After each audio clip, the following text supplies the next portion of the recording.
نفس کشیدنم به سختی است. صبح میریم بیرون شب نمیایی، همون بهتره تو کوه بمیرم خواهر، ولی زندگی زوری نمیخواهی.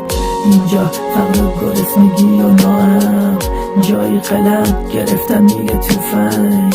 اینجا بی غیرت ریختن توی لایف، سوء استفاده میشه از دخت وطن. چند روزه این تناب لعنتی حلقه میکنم و دور گردنم. حیف نگاه مادرم مانه، میگه پسر بی تو کجا برم.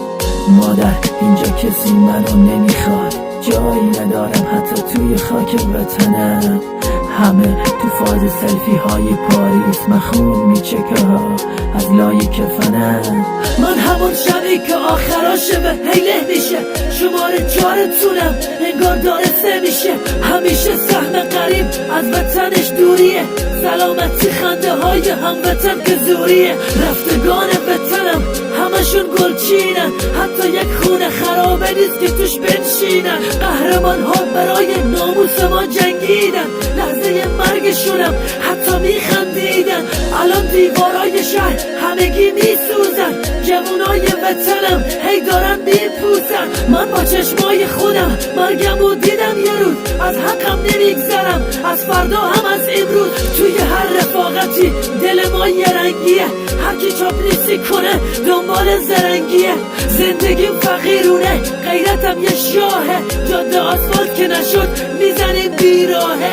زنید 4 برج. بابا منو زوری میبرن بهشت، من ترسیدم از این مسیر وحشتناک. اینجا عاقل و رد گم میکنن یا معرفی میشه تو لیست های بدنام.